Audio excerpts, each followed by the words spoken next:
No así para los medios de comunicación, no es lo mismo. ¿Sí? Es ahí donde confunden ustedes, pero muy su cuento. No es lo mismo el gran capital que el poder de los medios de comunicación, aunque quieran hacerlo. Ha habido un desplazamiento en esta solución de la crisis. La gente dice, chin, ese cambio ya no sirvió, hay que ofrecer otra alternativa.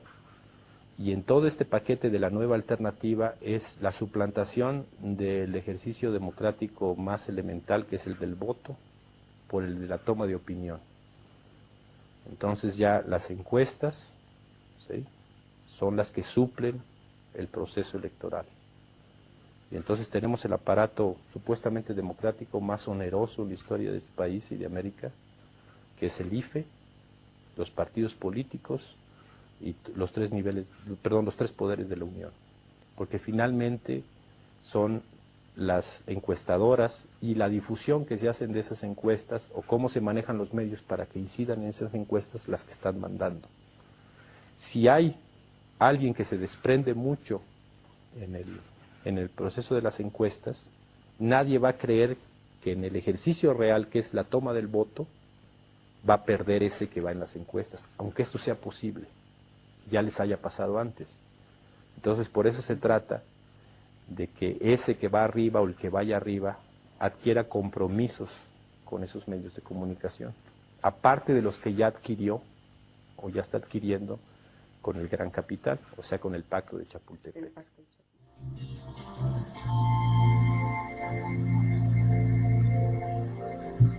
La presidencia pro tempore cubana de la CELAC se ha dirigido precisamente al cumplimiento de ese objetivo, y de ahí que el tema central de esta cumbre sea la lucha contra la pobreza, el hambre y la desigualdad.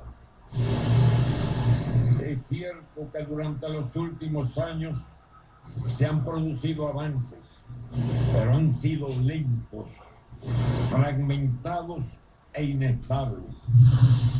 Bienvenidas y bienvenidos, gracias por estar en este programa. Bueno, en esta semana tuvo lugar esta cumbre de CELAC, la Comunidad de Estados Latinoamericanos y Caribeños, que se reunió en La Habana, Cuba, y bueno, pues se ha emitido una declaración de lo que fue este encuentro de presidentes y de mandatarios el 28 y 29 de enero de este 2014, precisamente en la capital cubana. Estamos hablando de un documento y de un conjunto de ideas que firmaron los que acudieron a esta reunión de La Habana, 83 puntos. 83 puntos son los que conforman este documento, donde desde luego se echa por delante el tema de la unidad.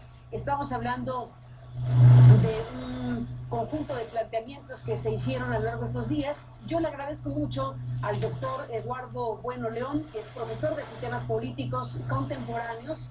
Él es experto en política en América Latina y en los departamentos de Ciencias Sociales y Políticas y Estudios Internacionales de la Universidad Iberoamericana. Y bueno, como seguidor y estudioso de América Latina, pues es importante, doctor, que nos des tu punto de vista del alcance, de la significación que tuvo esta cumbre de países. Buenas noches y bienvenido. Buenas noches, Carmen, gracias por la invitación. Mira, creo que era importante esta reunión porque es la primera reunión después de la desaparición física de Hugo Chávez, que fue el gran animador de la CELAC.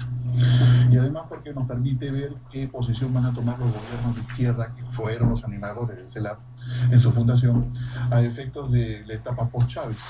Y yo creo que la reunión en La Habana tenía ese simbolismo, y creo que los acuerdos a los cuales se ha alcanzado evidencian que hay una nueva etapa, no solamente en cuanto al proyecto del CELAC, sino que los gobiernos de izquierda y de centroizquierda de América Latina están ingresando ya en esa dinámica post-Chávez, post-revolución bolivariana, y que se han concentrado básicamente en el tema de la integración a través de las instituciones, posicionamientos políticos con respecto a algunos de los temas de la agenda latinoamericana, y reivindicar lo que podríamos llamar la integración entre pueblos, no solo de estados o entre estados a través de instituciones intergubernamentales, sino básicamente promover la movilización del pueblo a través de la sociedad civil, las organizaciones sociales, sindicales, etcétera, para que también apoyen, se sumen al proceso de integración. ¿Y qué me dice dices, doctor, de Cuba? Cuba anfitriona, Cuba la sede de este encuentro de América Latina y el Caribe en el momento que la propia Cuba está viviendo. Significa en primer lugar el respaldo al proceso de cambio que se está dando en Cuba, impulsado por Raúl Castro, un proceso de cambio que tiene que ver con una transición económica paulatina, el reconocimiento de cambios en la sociedad civil cubana, cada vez más emergente, y yo creo que es un respaldo muy importante, que incluso ha sido hasta rubricado por el presidente Peña Nieto, ¿no? Quien señaló, saludaba la actualización, no le llama transición, sino actualización del modelo económico y social cubano. Entonces yo creo que es un respaldo decidido, y en segundo lugar, un puente. Un respaldo en algo que es una, ¿cómo le llamaremos? Fase transicional, por decirlo. Es un apoyo a la transición cubana, donde obviamente queda pendiente el tema del régimen político, el tema del proceso democrático, que está más vinculado, creo yo, a la existencia física de Fidel, y está más vinculado al respeto que los cubanos tienen por la figura casi mítica de Fidel. Yo creo que el proceso de cambio político se va a dar como una fruta madura, pero luego de crear ciertas bases en lo económico y en lo social. La reunión del CELAC es para respaldar ese proceso, para calmar los apuros, y bueno, para mandar una señal muy clara pues a los Estados Unidos y a los opositores al régimen cubano en los Estados Unidos, que América Latina apoya los cambios democráticos, apoya los cambios económicos y sociales en Cuba como la mejor vía para alcanzar posteriormente una liberalización política. Pues sí, desde luego con alto simbolismo y significado que sea en Cuba este encuentro, como acabas de mencionar. El conjunto de temas, bueno, son varios, por supuesto, el tema político, el tema económico, el tema regional. ¿Qué balance haces de CELAC en los ángulos diversos de lo que incluso este documento de 80 y tantos puntos refleja? Hay dos niveles, ¿no? Un nivel en el cual, que son las plenarias, donde los presidentes pueden perfectamente expresar sus opiniones. Creo que hay un nivel que es el trabajo de los grupos técnicos que elaboran los documentos, pero también hay otro nivel que es el de la relación entre presidentes de forma privada. Es la diplomacia entre sombras, pero en el contexto del evento. La diplomacia entre sombras. En el contexto del evento. Entonces ahí se reúnen los presidentes. ¿Ahí es donde ocurren las mejores cosas?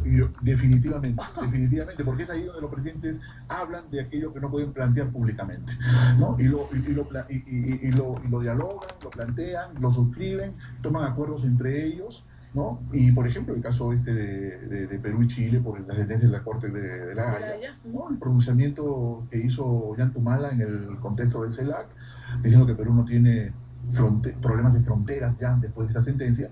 Bueno, esa es una concesión que se ha hecho al gobierno chileno, que estaba planteando que Perú de alguna manera quiere indicar que ya no tiene problemas con Chile después de este asunto. Es muy importante lo que dices, muy importante, porque efectivamente después de tan largo proceso de confrontación Perú-Chile por ese tema limítrofe, pues efectivamente se sometieron a un tribunal, al Tribunal de La Haya, que acaba de resolver hace unos días la cuestión.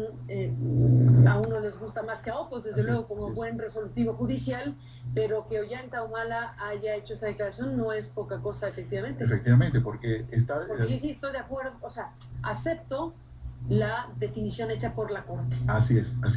Y esas posiciones de principio son negociadas por los presidentes antes de ingresar a los plenarios.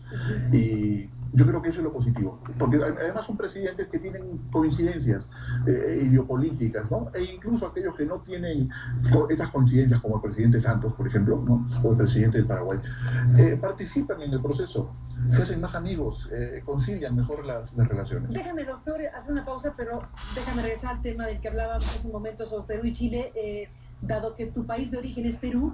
Y para irme a la pausa, ¿te gustó o no lo que hizo la Haya, la resolución de La Haya, el fallo? Es una sentencia justa. Justa, ¿te parece? Sí. Apropiada.